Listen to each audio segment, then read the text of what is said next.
जरूरी हम बुझ जाओ भाई इन कानूनों में क्यों है।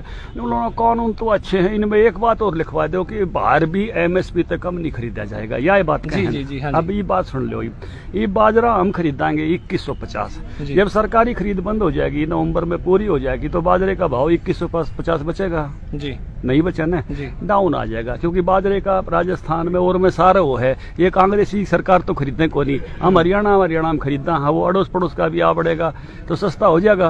अगर किसी भाई ने बाजरे की जरूरत पड़ गई, मान लो भाई कोई मुर्गा फार्म वाले ज्यादा ले, कोई मुर्गा फार्म वाला लेना आ गया बाजरा, मंडी में मान लो 1500 और मेरे घर 2150, 10 क्विंटल रोक रखा हो मैंने, तो मेरला लेगा मंडी मत लेगा, क्योंकि मेरला 21 से 50 तक कम ले लिया तो अगले की सजा होगी। और बाजार में तो कई इकट्ठा लो, कोई ना ट्रेडर से कोई कानून को लागू हो, ट्रेडर पे एमएसपी थोड़ी है, एमएसपी तो किसान का है, तो मेरा तो घर ही रह जाएगा और उसका खरीद दिया जाएगा। फंस के तो मैं खड़ा हो गया, हाथ जोड़ी भी ना ले, नहीं कहा भाई मैंने सजा करानी है, एक तो महंगा लूं और ऊपर से मेरे कोई शिकायत कर देगा कि आपने तो इसलिए यह बात यूए सरसों बनेगी।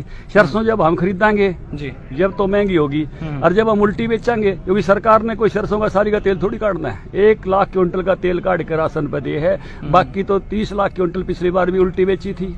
और ये बाजरा भी हम उल्टा बेचा हमने, क्योंकि मुर्गे पाल रखे हैं सरकार में भाई, ये बाजरा भी किसानों ने दाम देने खरीदना, हाँ 500-700 का उनमें फायदा हो जाए, फिर उल्टा बेच देते हैं, तो फिर सरसम में न्यू फंस के खड़ा हो जाएगा। तो यह बात जितनी कहने में सोनी है ना, उतनी व्यावहारिक को नहीं, या किसान भाई भी इनकी इस बात ने समझ गए, इसलिए ये बात भी आपके माध्यम से क्लियर होनी चाहिए। दूसरा पॉइंट ये था जी कि भाई यो मामला एसडीएम तक जावा करके में डिस्प्यूट होगा तो कोर्ट में जाना चाहिए हमारा। कोर्ट में भाई ने बुझ ले, जो कोर्ट में जा रहे हैं 6 महीने तारीख को आवने, और फिर हाई कोर्ट, फिर सुप्रीम कोर्ट। एसडीएम का तो कानून मैं बताऊंगा आपने वो करया की है, ये बात समझ लो, बात समझ में आ जाएगी। करया की है कि पहले क्या था कि मेरे खेत पर ते कोई आदमी लेन आ गया और ये तो कहता भाई लिया तेरा बाजरा तुलवा दे मैंने, तो मंडी का सेक्रेटरी आया खड़ा हो जाता है, बोला तू मार्केट फीस की चोरी करे, समझ गया आप जी। हम ये माड़ ये सोनीपत वाला ने, हमने जहाजर वाला ने ये खेता माँ के गामा मार राकोट रखे थे, दिल्ली की मंडी हम ले जान के खुला ले जाना पड़ा। और हम इसलिए ले जाते थे कि मेन सड़क पे कोई हमने टोक ना दे कि तुम हमारी मार्केट फीस की चोरी करो, क्यों ले जा रहे हो जी, समझ गया आप जी। आज ये कानून की आजादी ये होगी कि कोई मंडी का सेक्रेटरी, कोई डीएमईओ मेरे दौरे भी नहीं आ सकता। कानून बना दिया, मार्केट फीस 0 है, चाहे मैं अड़े बेचूं, चाहे दिल्ली बेचूं, चाहे यूपी बेचूं, चाहे पंजाब बेचूं, खुला कर दिया। फिर अड़े की मार्केट फीस हटा दी, ऐसा नहीं है।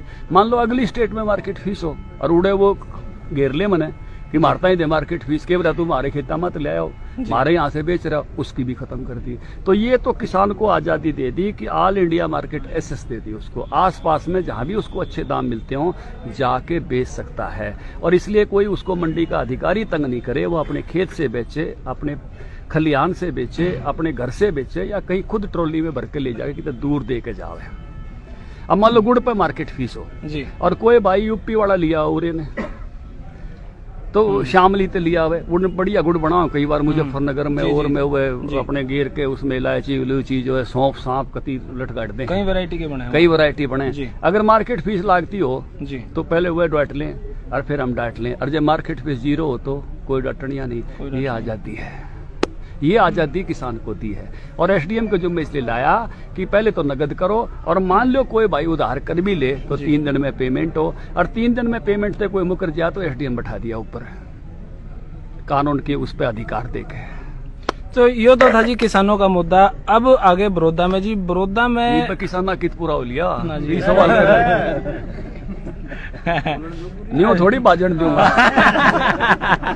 बड़ौदा में एक दूसरा कानून भी है जी, कंट्रैक्ट फार्मिंग का, और हम सोनीपत वाले सब फालतू करे हैं, यारे मशरूम उगाओ हैं तरह तरह की जी। लीडर है यो कंवल सिंह जी का, यो जिला लीडर है डायरेक्ट मार्केटिंग में जी। इस ऊपर डायरेक्ट मार्केटिंग में जिले तो ऊपर कोई नहीं। बेबी कॉर्न उगाओ है जो 5 स्टार हम खाई जाए, यहाँ तरह तरह की शिमला मिर्च उगाओ हैं, अलग अलग तरह के खीरे उगाए हैं और डायरेक्ट 5 स्टार में दे हैं।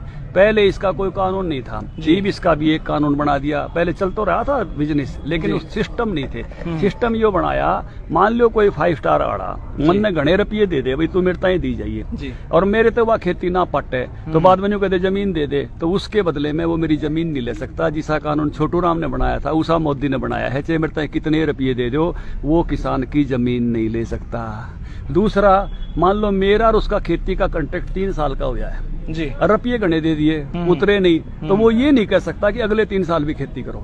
मेरे से बंधुआ खेती नहीं करा सकता, मजदूरी नहीं करा सकता।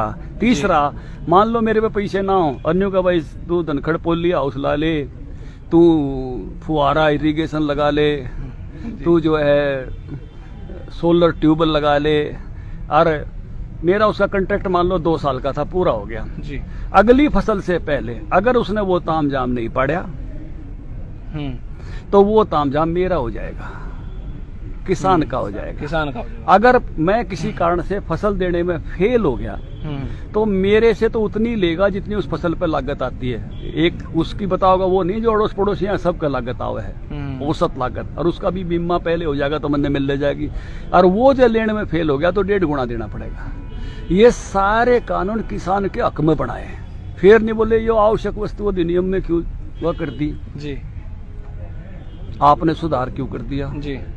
तो उसमें सुधार इसलिए कर दिया कि अब मान लो कोई आदमी खेती वो व्यापार करना चाहता है, टमाटर का, आलू का, प्याज का, ऑर्गेनिक अनाज का, तो छूट नहीं थी उसमें। सरकार उसको स्टॉक नहीं करने देती। अब उसको स्टॉक की छूट दे दी, तो ये कहते हैं भी काला बाजारी हो जाएगी। एक तो मैं आपको ये बता दूं, ई देश में उत्पादन सरप्लस का है, घाटे का नहीं है। देश में 135 करोड़ की आबादी है जी, और 280 करोड़ क्विंटल अनाज होता है। 145 करोड़ क्विंटल अनाज आदमी आगे खाने से फालतू है हर साल, तो इसलिए कोई कमी की बात नहीं है। दूसरा, उस कानून में भी सुधार दे दिया कि भाई अगर 20 रुपए किलो टमाटर का भाव है और फसल आई उस समय और बाद में 40 हो गया तो सरकार वह छूट अपनी वापस ले लेगी। अगर 40 रुपए किलो दाल है, तेल है लीटर का, अगर वो 60 हो गया तो सरकार अपनी छूट वापस ले लेगी। दलहन पर, तिलहन पर 1.5% के बाद 1.5 गुना होने पे, और फल सब्जियों पे 2 गुना होने पे। इसलिए किसी भी कारण से किसी भी किसान भाई को कोई नुकसान नहीं है। ये तो केवल डायरेक्ट मार्केटिंग वाले जो एफपीओज हैं जी, जो 82,000 किसान हैं एफपीओ से जुड़े हुए हरियाणा में, 25,000 प्रोग्रेसिव फार्मर हैं, 1 लाख से ज्यादा जो डायरेक्ट मार्केटिंग करते हैं, ये उनके लिए है। बाकी हमने भी बेरा है, 13-14 लाख किसान मंडी में जाएगा, न्यू एमएसपी रहेगा, न्यू खरीद रहेगी।